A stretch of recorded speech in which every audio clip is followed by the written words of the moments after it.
បាទសូមគោរពនឹងជម្រាបសួរពុកម៉ែបងប្អូនជាទីគោរពតេតិនជាមួយនៅវីដេអូមុនពុកម៉ែបងប្អូនបានជ្រាបហើយខ្ញុំបានបញ្ជាក់ថាសៀមតាំងពីមុនមកមិនដែលហ៊ានក្អកជាមួយនឹងមីយ៉ាន់ម៉ាទេហើយកម្ពុជានិងឡាវក៏បានចូលរួមក្នុងការដែលជួយសៀមច្បាំងជាមួយនឹងមីយ៉ាន់ម៉ាដែរប៉ុន្តែ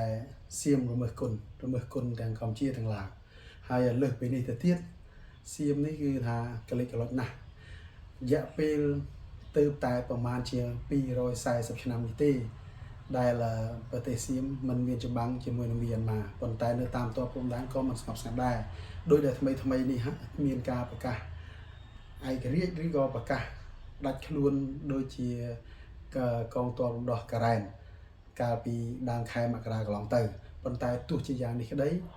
ការ៉ែននោះក៏មិនមែនការ៉ែនស៊ីនដែរមិនមែនការ៉ែនស៊ីនបានន័យថាម៉េចការ៉ែននោះក៏មិនមែនជាការ៉ែនរបស់ KNU ដែរ KNU ក៏ចេញមកបដិសេធហើយសៀមខ្លួនឯងទៀតផ្ទាល់ហ្នឹងក៏ចង់ទៅចាប់ដៃជាមួយហ្នឹងកុំច្រឡំចាប់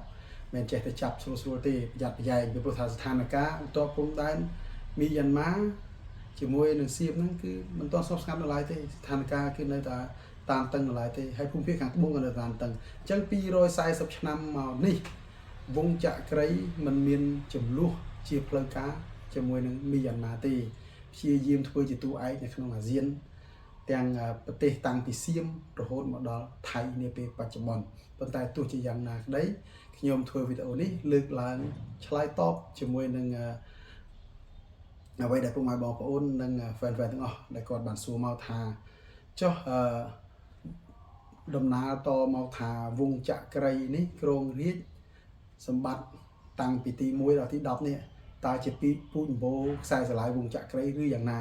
ប៉ុន្តែអ្វីដែលសំខាន់គឺគ្រាន់តែជាការរៀបរាប់តែប៉ុណ្ណោះ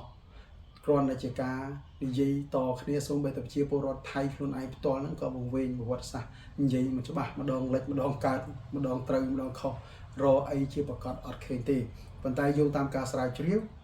បានបញ្ជាក់ថាតាំងពីឆ្នាំ1786មកដល់ពេលបច្ចុប្បន្នគឺវងចក្រីតាំងពីរជ្ជកាលទី1រហូតដល់រជ្ជកាលទី10តាំងបើយើងទៅតាំងពីរាមាទី1រហូតមកដល់ទី10ប៉ុន្តែទោះជាយ៉ាងនេះក្តីខ្ញុំសូមបញ្ជាក់ថាវីដេអូនេះខ្ញុំធ្វើឡើងនឹងគឺខ្ញុំនឹងរៀបរាប់ពីទី1រហូតមកដល់ទី10ប៉ុន្តែត្រង់ទី1ទី2ទី3ទី4ទី5ទី1ទី7ទី8ហ្នឹងក៏អាចនិយាយបានថាជាការមួយដែលធ្វើទង្វើមួយចំនួននឹងការដណ្ដើមរាជបល្ល័ង្ករបស់វងចក្រីនឹងមិនមែនឪពុកតទៅកូនឬកូនតទៅកូនទេជួនកាលអាចទៅក្មួយជួនកាលអាចទៅប្អូនជួនកាល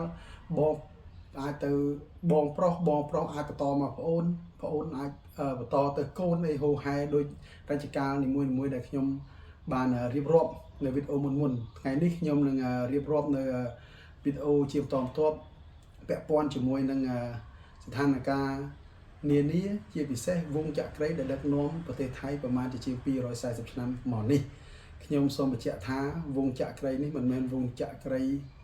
ដែលរាប់ថាពីទី1ដល់ទី10ហ្នឹងតាមពូជអម្បូរនឹងខ្សែស្រឡាយទេជួនកាលមានកូនក្រៅខោមានអីខ្លះដែរអញ្ចឹងនៅលំអិតនៅវីដេអូក្រោយគណៈពេលនេះសូមអរគុណត្រឹមប៉ុណ្ណេះហើយសូមពុកម៉ែបងប្អូនកុំភ្លេចតាមដានវីដេអូក្រោយៗរបស់ខ្ញុំបាទសូមអរគុណ